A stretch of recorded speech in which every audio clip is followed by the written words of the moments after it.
Bueno, las redes están reventando aquí muchas preguntas para la rectora Socorro Hernández. Aquí hay uno que se llama Bambinólogo en Instagram que dice, según ese criterio, entonces el presidente debe ser elegido por estado y no por cantidad de votos. El que gane en más estados es el ganador y no el que obtuvo mayor cantidad de votos, como en Estados Unidos, tanto que critican al imperio. No, realmente no está entendiendo la respuesta que di, ¿no? O sea, realmente ahorita nosotros estamos en un trámite administrativo. Lo que estamos es en una solicitud. O sea, todavía esa etapa no se ha completado. Esa etapa se va a completar en el momento que recojan el 20%. Luego, entonces vendría la etapa de referéndum revocatorio como tal. El referéndum revocatorio, tal cual, es la circunscripción como siempre ha sido. ¿Por qué? Porque en ese momento habrá un despliegue completo de toda la plataforma y todo el mundo podrá manifestarse. Y de esa manifestación de todo el mundo, bueno, saldrá si será revocado o si no será revocado. Pero entonces, por la respuesta que usted me dio antes de la pausa, queda claro, por lo menos lo que entendí, queda claro que si en 2 o 3 estados no se reúne el 20%, eso no es impedimento para que haya referéndum. Porque estamos todavía en solicitud. Que ahí estamos en solicitud, lo que estamos construyendo ahorita es una solicitud nacional para eso. Eso es lo que se está construyendo. Ahora, y estamos dándole, repito, la posibilidad a todo el país, en todos los estados, que se manifieste colocándole una plataforma que da la oportunidad de que puedan recoger su 20%. ¿Ustedes han previsto, por ejemplo, que ese día el horario pueda no dar para que la cantidad de personas se presenten a firmar, por ejemplo? ¿Cómo se va a hacer? Por ejemplo, no va a haber eso de que los miembros de mesa, mira, vamos a almorzar y venimos en 1 hora. No, nosotros estamos tomando allí todas las previsiones, las personas, incluso el operador, tanto el operador como el agente de recepción que va a manejar el cuaderno, es personal que va a ser contratado por el Consejo, con un horario plenamente establecido, con un tiempo para almorzar plenamente establecido. ¿Que paralizaría la mesa? Es que es muy sencillo, o sea, estamos hablando de 8 a 12, ¿verdad? Y de 1 a 4. Ese es el horario establecido en la norma. Allí es simplemente aplicación de la norma. Y ese tiempo es el que y lo estamos afinando, lo estamos revisando, estamos haciendo todos los ejercicios necesarios para eso. Estamos afinando el comportamiento de ese tiempo. Son 7 horas, de nuevo 7 horas por 3 días, por la plataforma. ¿Cuántas mesas electorales se colocaron en las elecciones del PSUV, por ejemplo? Oye, no recuerdo cuántas mesas se habrán colocado en ese momento. Tendría que buscar en el histórico cuál fue el número de mesas que se colocaron. Probablemente en función a lo que era el padrón que debía tener esa organización en ese momento. Eso es lo que estimo. Ajá. En ese caso, el número de mesas que se están colocando se parece al padrón para este proceso.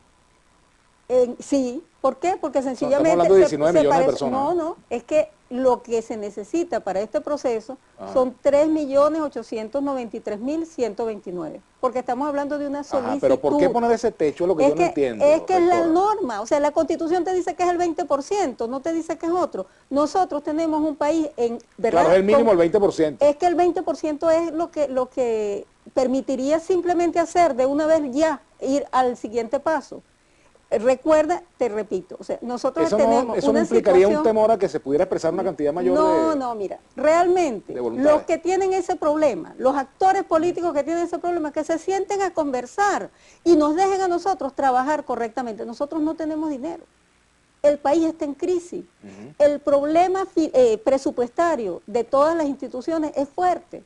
¿Cómo podemos nosotros distribuir 45.000 máquinas, verdad?, con el costo que eso involucra, cuando que este paso solamente requiere 3.893.129 Ese argumento se parece un poco, yo no estoy diciendo que es igual, pero se parece un poco al que expresó aquí Pedro Carreño, en el sentido de que como hay una guerra económica, no habría que hacer elecciones mientras hay guerra económica. No oía Pedro Carreño, por ejemplo, Pedro Carreño, yo no sé en qué contexto diría Pedro Carreño lo que haya dicho, pero yo lo que te puedo hablar es en función a las actividades que realizamos en el Consejo Nacional Electoral, en función a las actividades que realizamos en el Consejo Nacional Electoral, en función a la situación presupuestaria que nosotros tenemos en este momento, que tiene eso que irse con un crédito adicional porque no hay dinero para eso. O sea, incluso dentro de las cosas, aquí lo ves en lo que estamos diciendo en la nota de prensa que sacamos en el Consejo.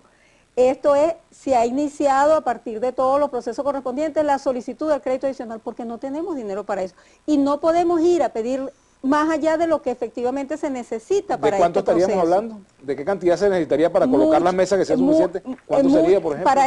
Para lo que se necesita para esto, que es lo necesario y suficiente para esta etapa, porque si lo que estás planteando es irse directamente a una situación de referéndum revocatorio, eso pasa por un acuerdo de ellos, de los actores políticos, eso no es una decisión del Consejo Nacional Electoral.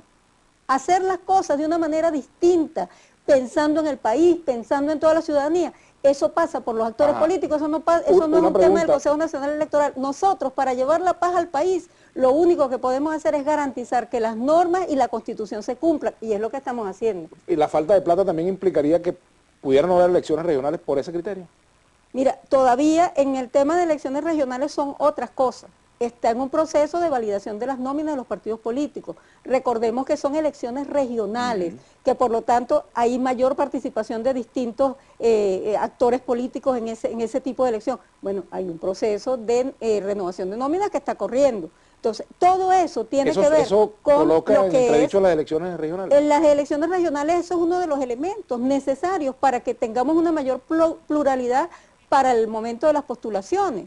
Entonces, las postulaciones pasan ¿por qué? Porque tengamos legitimadas todas esas organizaciones políticas. O sea, que si no se legitiman los partidos políticos no hay elección de gobernador. Bueno, a menos que, ¿verdad?, tengan todos ese acuerdo y digan, bueno, vamos con los que están legitimados, que son ¿quién?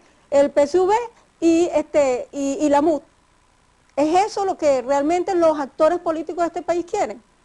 Porque el tema es, nosotros estamos para facilitar las cosas para que los actores políticos, ¿verdad?, se manifiesten, para que los actores políticos establezcan sus estrategias, pero nosotros no podemos hacer el rol de actor político.